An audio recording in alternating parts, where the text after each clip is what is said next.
সংখ্যানুপাতিক নির্বাচন এখন বাংলাদেশের হট টপিক। এইটা বিএনপি ছাড়া সব দলই চায়, বিএনপি চায় না। এটা খুব বেকুবের মতো প্রশ্ন করি, হ্যাঁ, কিছু মনে করেন না। বিএনপি কেন চায় না আর অন্যরা কেন চায় এটা বলতে পারবেন? আমি শিওর ম্যাক্সিমাম মানুষ এটা বলতে পারবে না, এমনকি দলের কর্মীরাও বলতে পারবে না।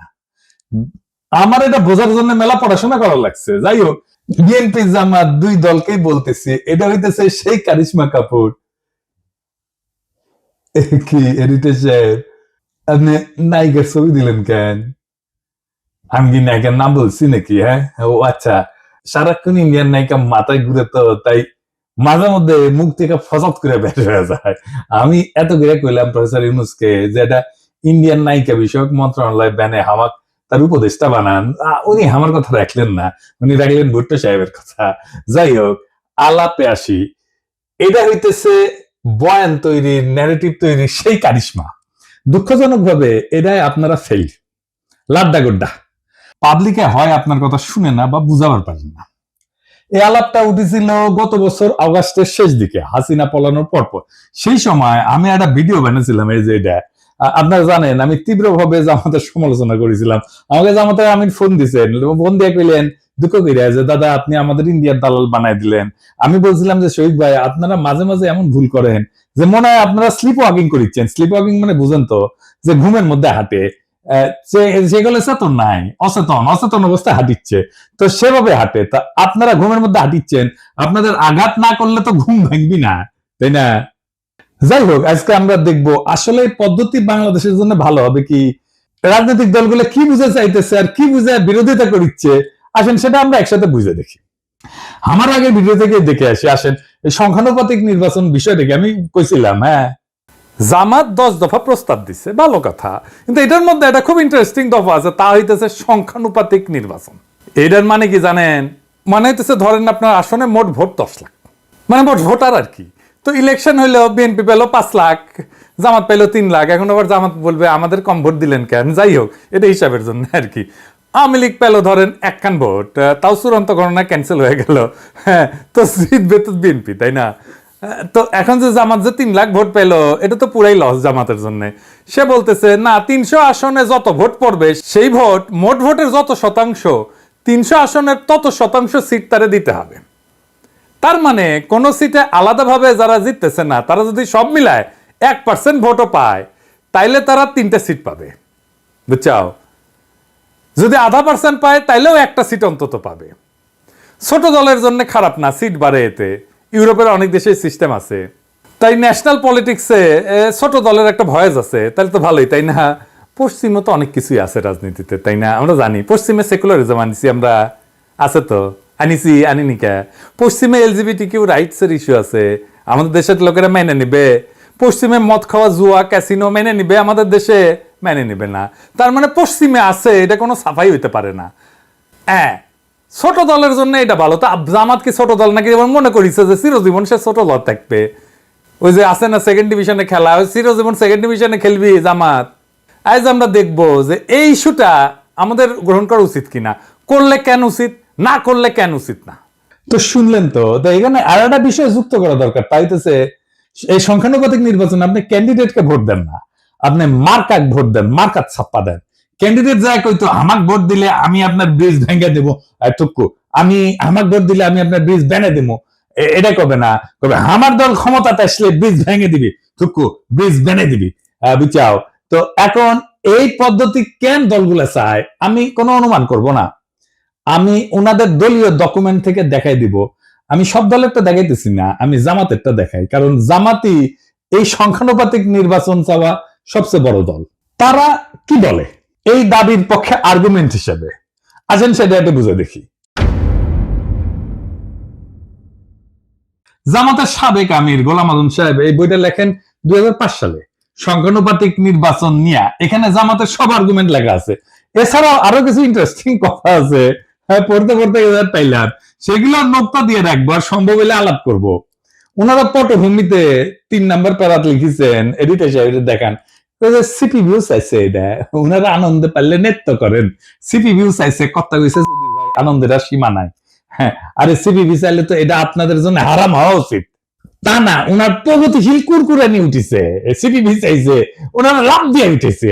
তারপর কইতেছে এরশাদও কইছে, সিপিবি এরশাদ কইছে, এরশাদ আর সিপিবি এই দুইটার চাইতে বড় ইন্ডিয়ান মাল বাংলাদেশে আছে নাই।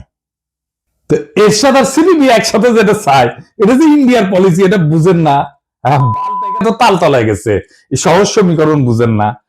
আসল আলাপে আসার আগে আরেকটা ইন্টারেস্টিং কথা দেখাই। 11 পৃষ্ঠা এডিটর সাহেব দেখান, ওনারা কইতেছেন প্রচলিত রাজনীতি হলো পাওয়ার পলিটিক্স বা ক্ষমতার রাজনীতি। দেশ গড়া আসল লক্ষ্য না, ক্ষমতাসীন হওয়াই আসল লক্ষ্য। ক্ষমতা ওনার কাছে খুবই খারাপ জিনিস। হে খোদা, আমার উঠে নাও, নয়তো দড়ি ফেলাও, ব্যয় উঠে যায়। হ্যাঁ, রাজনীতি তো ক্ষমতার জন্য। রাজনীতি জিনিসটা কি কন্ত, এটাই তো বুঝেন না আপনারা। এবং সেজন্য বলি মাঝে মাঝে জামাত রাজনৈতিক দলই হয়ে উঠতে পারেনি। জামাতের একটা ইমাজিনেশনের বাংলাদেশ আছে, আছে কিনা? আছে তো। কল্পনার একটা বাংলাদেশ দেখে তারা, তাই না? বিএনপিও দেখে, আমিও দেখি, আপনিও দেখেন। আমাদের সকলের ইমাজিনেশনের বাংলাদেশ আলাদা। বিএনপি যে বাংলাদেশ চায় সেটা জামাতের সাথে মিলবে? মিলবে না। জামাত যারা করেন তাদের ইমাজিনেশনের বাংলাদেশ একই, তাই তারা একটা দল করে। এই ইমাজিনেশনের বাংলাদেশ গড়তে হলে আপনার রাষ্ট্র ক্ষমতা লাগবে। আপনারা ক্ষমতার জন্য রাজনীতি করেন না। রাজনীতি মানেই ক্ষমতা প্রশ্ন। রাজনীতি হচ্ছে ক্ষমতা সম্পর্কের কৌশলগত ক্ষেত্র। রাজনীতি দিয়ে ক্ষমতা তৈরি হয়। জামাত যেটাকে দেশ গড়া বলে সেটাকে আওয়ামী লীগ বলে দেশ ধ্বংস করা। দেশ গড়া কোনো রাজনৈতিক শব্দ না, এটা সাহিত্যের শব্দ। যাই হোক, জামাত বলতেছে, একটাই যুক্তি দিচ্ছে এই সংখ্যানুপাতিক নির্বাচনের জন্য, নির্বাচনের টাকার খেলা বন্ধ করবে সংখ্যানুপাতিক নির্বাচন। আর কোনো দ্বিতীয় যুক্তি নেই। ক্যান্ডিডেটদের টাকা খরচা করতে হয়। দেখেন, টাকা খেলা বন্ধ করার জন্য জামাত সংখ্যানুপাতিক নির্বাচন চায়। খুব সৎ চাওয়া, তাই না? আচ্ছা, জামাতের ভাইরা বলেন তো, আমি বিএনপি জামাতের উদাহরণ দিব না, কারণ আপনারা তো ভালো ছেলে, সন্ধ্যাবেলা হাত মুখ ধুয়ে পড়তে বসেন, তাই না? তো ধরেন জাতীয় পার্টি, যে খারাপ পার্টি আপনাদের কাছে, তাই না? সে তো 7% ভোট পায়, তাই না? বাংলাদেশে মানে সে 21টা সিট পাবে, পাবে কিনা? 21টা না পেলে 15টা পাবে, 15টা না পেলে 10টা পাবে, 10টা না পেলে 5টা তো পাবে নাকি? এর মধ্যে যদি সে এক একটা সিট 500 কোটি টাকায় বিক্রি করতে চায়, হবে না বিক্রি? আপোষে হবে। আওয়ামী লীগের লোকেরাই কিনে নেবে। মজা তো, এলাকায় যাইতে হইলো না, মারপিট করতে হইলো না, ক্যাম্পেইন করতে হইলো না, ভোট কেন্দ্র দখল করতে হইলো না, এমনকি রাজনীতি করতে হইলো না, আপনাকে এমনকি নমিনেশনও কিনতে হইলো না। শোনা যায় নমিনেশন দিয়ে অনেকে টাকা পয়সা নেয় আর কি, অনেক দল আর কি। না, আমার কইলাম না আর কি, আপনারা জানেন। আপনার টাকা আছে, আপনার জিতা সিট কিনে নিলেন, নো রিস্ক, হারার কোনো ভয় নাই। ধরেন দল এলাকা ভাগ করে দিল, বললো যে এখন যে সিট আছে ওইভাবে ভাগ করলো। এই সেই সিট অনুসারে, এই যে ধরেন বগুড়া 1 আসনে যতগুলো কেন্দ্র আছে, এইখানে যদি বিএনপি জিতে, এইখানে বিএনপি কইলো যে কাউকে কোনো ক্যান্ডিডেট কে কইলো, এই বগুড়া 1-এর এই কেন্দ্রগুলোর সিটে যদি বিএনপি জিতে, তাহলে তোমার এমপি বানাবো ওই সিটে। তুই ক্যান্ডিডেট খরচা করবে না জেতার জন্য, পারবেন টাকার খেলা কমাইতে, বরং বাড়াই দিবেন টাকার খেলা, আরো কেন্দ্রীভূত কইরা দিবেন। কারণ ওই পাবলিককে জনগণ ভোট দেবে না, ওই পাবলিককে সিলেক্ট করবে দলের নেতা। আর কি কি সমস্যা আছে? বাংলাদেশের প্রধান রাজনৈতিক দলগুলোতে তো আভ্যন্তরীণ গণতন্ত্র প্রায় অনুপস্থিত, নেতৃত্ব অত্যন্ত কেন্দ্রীভূত। এই পদ্ধতিতে, সংখ্যানুপাতিক পদ্ধতিতে দলীয় তালিকা তৈরি হবে কেন্দ্রীয় নেতৃত্বের মাধ্যমে। এটা স্থানীয় জনপ্রতিনিধিত্বকে দুর্বল করে দিবে। দলীয় নেতৃত্ব ক্ষমতা আরো কেন্দ্রীভূত করবে এবং স্থানীয় পর্যায়ে জবাবদিহিতা কমবে। দলের শীর্ষ নেতৃত্বই নির্ধারণ করবে কে সংসদে যাবে। ভোটারদের প্রত্যক্ষ ভোটের ক্ষমতা কমে যাবে। মানে এখন তো জনপ্রিয় নেতা হলে তার জেতার চান্স থাকে, তাই না? মানুষের কাছে ভালো হইতে হয়, সেটা কোনো দরকারই পড়বে না। দেখেন, আমরা অনেকে মনে করি রাজনীতি মানে হচ্ছে নির্বাচন, আইন, সংসদ, এই সমস্ত কিছু। কিন্তু রাষ্ট্রবিজ্ঞানী মোস্তাক আহমেদ একটা খুব সোজা কথা বলেন। উনি বলেন যে রাজনীতি আসলে একটা অদৃশ্য বোঝাপড়া। সেটাতে ঠিক হয় কে ক্ষমতায় থাকবে, কে টাকা খাবে, কে নিরাপদে থাকবে। এই বোঝাপড়াকেই বলা হয় পলিটিক্যাল সেটেলমেন্ট, বা বাংলায় বলে রাজনৈতিক বন্দোবস্ত। এই রাজনৈতিক বন্দোবস্তই ছাত্ররা ভাঙতে চাইছিল, আর সেটাকেই তারা বলছিল নতুন রাজনৈতিক বন্দোবস্ত। বুঝিছাও? তো এই বন্দোবস্ত লিখিত না, কিন্তু কিন্তু খুব বাস্তব। বড় বড় রাজনৈতিক দল, আমলা, ব্যবসায়ী গোষ্ঠী, পুলিশ, বিচারক, এলিট সবাই এটা অলিখিত চুক্তিতে থাকে। আমি একটু বুঝাই বলি। ধরেন রাস্তার ট্র্যাকে চান্দাবাজি, হাটের ইজারা, ছিনতাই, মাস্তানি, ঠিকাদারি, বালু মাহাল, এই সমস্ত জিনিস আছে না, যেটি থেকে টাকা পয়সা আসে, এটা একটা ইকোনমি আছে। কে তুলবে টাকা, কে নিবে, পুলিশ কত পাবে, রাজনৈতিক নেতা কত পাবে, তৃণমূলের মাস্তান কত পাবে, মন্ত্রী কত পাবে, হাসিনা কত পাবে, এই সবকিছু সেটেলড সেই অলিখিত চুক্তি দিয়া। এটি রাজনৈতিক বন্দোবস্ত। এই বন্দোবস্তের পার্ট এমপি।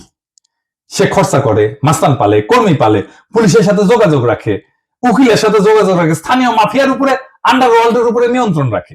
এইভাবে এই বন্দোবস্ত টিকে থাকে। হাসিনা চলে যাওয়ার পরে অপরাধ বাড়ছে কেন?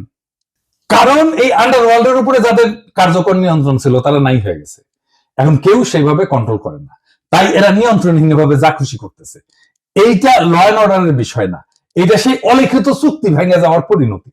আমাদের নতুন বন্দোবস্ত করার আগেই আপনি আরেকটা বন্দোবস্ত ভাঙতেছেন। বাংলাদেশে ইনস্টিটিউশন নাই, গড়ে ওঠে নাই। এই ইনস্টিটিউশনের বিকল্প হচ্ছে রাজনৈতিক বন্দোবস্ত। এইখানে রাজনৈতিক দল, তার নেতা কর্মী একটা জটিল ভারসাম্য রক্ষা করে সমাজকে টিকায় রাখে। এইটা যখন নষ্ট হয়ে যায় তখন প্রতিদ্বন্দ্বী গোষ্ঠীগুলো নিরাপত্তাহীনতায় ভোগে এবং সহিংসতা, দুর্নীতি, রাজনৈতিক অস্থিরতা বাড়ে। আপনি সংখ্যানুপাতিক নির্বাচন করে পুরা পলিটিক্যাল ফেব্রিক ধ্বংস করে দেবেন। কেউ নিয়ন্ত্রণ করতে পারবে না। জেলা শহরগুলোর আন্ডারওয়ার্ল্ড, ঢাকা শহরের আন্ডারওয়ার্ল্ড আপনি নিয়ন্ত্রণ করতে পারবেন না। তার ব্যবসা বাণিজ্য, ভাগ বাটোয়ারা, এই জায়গাটা কে নিবে? তখন আপনি তো সব উলট পালট করে দিচ্ছেন। এলোমেলো করে বেমাল লুটে পুটে খাই, একটা কথা আছে না, আপনি এলোমেলো করে দিচ্ছেন রাজনৈতিক বন্দোবস্তকে। তো ওই জায়গা তো ফাঁকা থাকবে না। তো ওই জায়গাটা কে নিবে? পুলিশ নিবে, যেটা অর্গানাইজড। এখন পুলিশ নিবে, প্রশাসন নিবে, আর একটা হাসিনার শাসন তৈরি হবে। পুরা সমাজ, রাষ্ট্র, রাজনৈতিক দলের নিয়ন্ত্রণের বাইরে চলে যাবে। যে দেশে ইনস্টিটিউশন গড়ে ওঠে নাই সেই দেশের রাজনৈতিক বন্দোবস্তই হলো সমাজকে টিকায় রাখার বিকল্প ব্যবস্থা। আর আপনি সেই ব্যবস্থা থেকে ভেঙ্গা সংখ্যানুপাতিক নির্বাচন নামের গুগলি মারলে রাষ্ট্র গড়ায় পড়বে গ্যাংয়ের হাতে, পুলিশের হাতে, প্রশাসনের হাতে, স্থানীয় মাফিয়ার হাতে। আফগানিস্তানে হয়েছিল না? তালেবান আসার আগে এক এক এলাকায় এক এক ওয়ারলর্ড শাসন করতো, এই একই জিনিস হবে বাংলাদেশে। আপনি এই কাজটা করতে যাইতেছেন। পুলিশ আর প্রশাসন শক্তিশালী হয়ে উঠবে, দারুণ। এই সংখ্যানুপাতিক নির্বাচন আঞ্চলিকতা বাড়ায় দেবে। আমি অন্য দেশের উদাহরণ দেব না, বেলজিয়ামের উদাহরণ দেব। এই বেলজিয়াম একটা দেশ হিসাবে থাকে কিনা দেখেন। কি হয়েছে বেলজিয়ামে? আসেন আলাপ করতেছি। বেলজিয়াম তো একটাই দেশ, তাই না? কিন্তু এর ভেতরে আছে দুইটা বড় জাতিগত ভাষাগত গোষ্ঠী। একটা হচ্ছে ফ্লেমিশ, ওলদান্স ভাষায় কথা বলে, থাকে দেশের উত্তর অংশে, তার নাম হচ্ছে ফ্লান্ডার্স। আর দুই নম্বর হচ্ছে ওয়ালুন, ফরাসি ভাষায় কথা বলে, থাকে দেশের দক্ষিণ অংশে, নাম হচ্ছে ওয়ালোনিয়া। এরা কিন্তু আলাদা ভাষায় কথা বলে, আলাদা স্কুলে পড়ে, আলাদা গণমাধ্যম আছে তাদের জন্য, এমনকি আলাদা রাজনীতি করে, দল আলাদা এই দুই গ্রুপের। এবং এই বেলজিয়ামে সংখ্যানুপাতিক ভোট আছে। এই পিআর সিস্টেমে ভোট যতই ছোট হোক, আলাদা পরিচয়ের দল সংসদে ঢুকে পড়ে। এর ফলে বেলজিয়ামে গড়ে উঠছে শুধু ফ্লেমিশ স্বার্থ নিয়ে কাজ করে এমন দল, যেমন এনভিএ। শুধু ওয়ালুন শব্দ নিয়ে কাজ করে এমন দল, যেমন পিএস, পার্টি সোশ্যালিস্ট। এরা কিন্তু জাতীয় স্বার্থ দেখে না, কেবল নিজেদের অঞ্চলের স্বার্থ দেখে। ফলে সার্বজনীন রাজনীতি আর হয় না, হয় আঞ্চলিক স্বার্থের জন্য রাজনীতি। এর ফলাফল কি? সরকার গঠন করতে পারে না। ফ্লেমিশ আর ওয়ালুন এদের মতানৈক্য চূড়ান্ত। এই যে দেখতেছেন না, এখন প্রফেসর ইউনূসের সরকার ঐক্যমত করতে পারতেছে না, দেখতেছেন না, জুলাই সনদ করতে পারতেছে না, মতানৈক্যের জন্য। একই রকম বেলজিয়ামের জাতীয় পরিচয় দুর্বল হয়, সবাই নিজেকে ওয়ালুন বা ফ্লেমিশ ভাবে, বেলজিয়ান ভাবে না। ভাষা, শিক্ষা, অর্থনীতি সব আলাদা হয়ে গেছে। স্কুলে আলাদা পাঠ্যক্রম, আলাদা মিডিয়া, এমনকি আলাদা ট্যাক্স এবং প্রশাসন চলতেছে অঞ্চল ভিত্তিক। যেহেতু একক সংখ্যাগরিষ্ঠতা পায় না, সরকার গঠন হয় না। 1 বছরের বেশি সময় সরকার গঠন হয়নি, এরকম এক্সাম্পল আছে। এই রাষ্ট্র টিকবে না। এবার আরো মারাত্মক উদাহরণ দিই ইসরায়েলের। ইসরায়েল যে আগ্রাসী রাষ্ট্র হয়ে উঠছে, এটা সংখ্যানুপাতিক নির্বাচনের জন্য। কিভাবে? ইসরায়েল তো এখন একটা রাষ্ট্র না, একটা চরমপন্থী যুদ্ধযন্ত্র। আর এই রূপান্তরের বীজ পোতা আছে তাদের এই সংখ্যানুপাতিক নির্বাচনের ব্যবস্থায়। তো এইখানে প্রায় 3% মতো ভোট পেলে সংসদে ঢুকে যায় যে কেউ। এই ফাঁক গলে ক্ষমতার মঞ্চে উঠে আসছে এক ঝাঁক ধর্মীয় হুলিগান, যারা গণতন্ত্র না, ধর্মীয় শাসন এবং জাতিগত নিধন চায়, ফিলিস্তিনের ধ্বংস চায়, গাজার ধ্বংস চায়। কারা এই হুলিগান? যেমন SHAS, এরা নারী অধিকারের প্রকাশ্য শত্রু, সিভিল ম্যারেজের প্রকাশ্য শত্রু। তারপরে আরেকটা আছে UTZ, এরা নারীদের ভোটের শত্রু, আধুনিক শিক্ষার শত্রু, এমনকি রাষ্ট্রীয় আইনকে অস্বীকার করে। আরেকটা আছে ওরজেমা ইহুদিক, আরবদের নাগরিকত্ব বাতিল করে দিতে বলে, গাজায় গণহত্যায় উস্কায় দেয়। এদেরকে ইহুদি তালেবান বলা হয়। এরা 5 থেকে 6% ভোট পায়, কিন্তু মন্ত্রিসভায় তারা নীতি নির্ধারক। তাদের জন্য সরকার গঠিত হয়, কারণ কেউ সংখ্যাগরিষ্ঠতা পায় না এবং এরা এই সাপোর্টটা দেয় এবং সরকারের নীতি জিম্মি হয়ে যায় এদের কাছে। ইসরায়েলে কোনো দল একক সংখ্যাগরিষ্ঠতা পায় না। সরকার গঠনের জন্য এই হুলিগানদের সমর্থন লাগে। তারা চুক্তি করে শর্ত দেয় যে আমাদের দাবি যদি না মানো তাহলে সরকার ফেলায় দেব। নেতানিয়াহু বাধ্য, তাকে বিচার বিভাগ ভেঙে দিতে হয়েছে এদেরকে সন্তুষ্ট করার জন্য। এই বিচার সংস্কার ইস্যুতে 2023 সালে ইসরায়েল জুড়ে ইতিহাসের সবচেয়ে বড় গণবিক্ষোভ হয়েছে।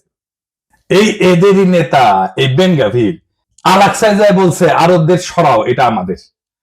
এটার ফলেই কিন্তু হামাস রকেট ছড়ে, তারপরে যুদ্ধ শুরু হয়, বুঝেছেন? এবং মন্ত্রিসভায় যারা যারা আছে এই যে এই ছোট দলগুলা হুলিগানদের, তারা বলছে গাজায় জনসংখ্যা কমাও, পানি বিদ্যুৎ বন্ধ করো, বোমা দিয়ে তাদেরকে ছারখার কইরা দাও। এই যুদ্ধ ছিল ধর্মীয় প্রতিশোধে পরিচালিত গণহত্যা এবং এই গণহত্যা করছে এই সংখ্যানুপাতিক নির্বাচনে ফাঁক গলিয়া ঢুকা গেছে যারা, তারা বাংলাদেশে একই ধরনের ঘটনা ঘটবে। এমনকি ইরান যুদ্ধে রাজনীতিকে বানানো হয়েছে ধর্মীয় জিহাদ। এই ওরজেমা ইহুদির এরা বারবার বলছে ইরানকে সরাসরি আক্রমণ করো। এই যুদ্ধকে তারা বলছে জুইস ডেস্টিনি। কূটনীতি, আন্তর্জাতিক আইন, আঞ্চলিক স্থিতিশীলতা সব ফালতু, শুধু যুদ্ধ, আগুন আর দখল চাই এদের জন্য। এবং এই প্রপোর্শনাল রিপ্রেজেন্টেশন সংখ্যানুপাতিক নির্বাচনের জন্য ইসরায়েল এখন একটা চরমপন্থীদের রাষ্ট্র হয়ে গেছে, যেখানে 5% উন্মাদ একটা দেশের 95% ভবিষ্যৎ নিয়ন্ত্রণ করে। ইসরায়েল আজকে প্রমাণ যে সংখ্যাগত সমতা মানে রাজনৈতিক সুস্থতা না, প্রপোর্শনাল রিপ্রেজেন্টেশন মানে ক্ষমতা বিকেন্দ্রীকরণ না, জনগণের ক্ষমতায়ন না, অনেক সময় চরমপন্থার কেন্দ্রীভবন হয়। আপনারা রাজনীতিতে আপনার কল্পনার ইমাজিনেশনের বাংলাদেশ করবেন, কিন্তু সেই ইমাজিনেশনের ভেতরে এই বাস্তব দেশের জনগণ, এই মানুষের মুখ, তাদের যন্ত্রণার বাস্তবতা তো অনুপস্থিত। রাষ্ট্রটা কি ল্যাবরেটরির এক্সপেরিমেন্ট রে ভাই, যে একটা জিনিস ট্রাই করব, আবার দেখব, ভুল হবে, আবার দেখব? তা তো না।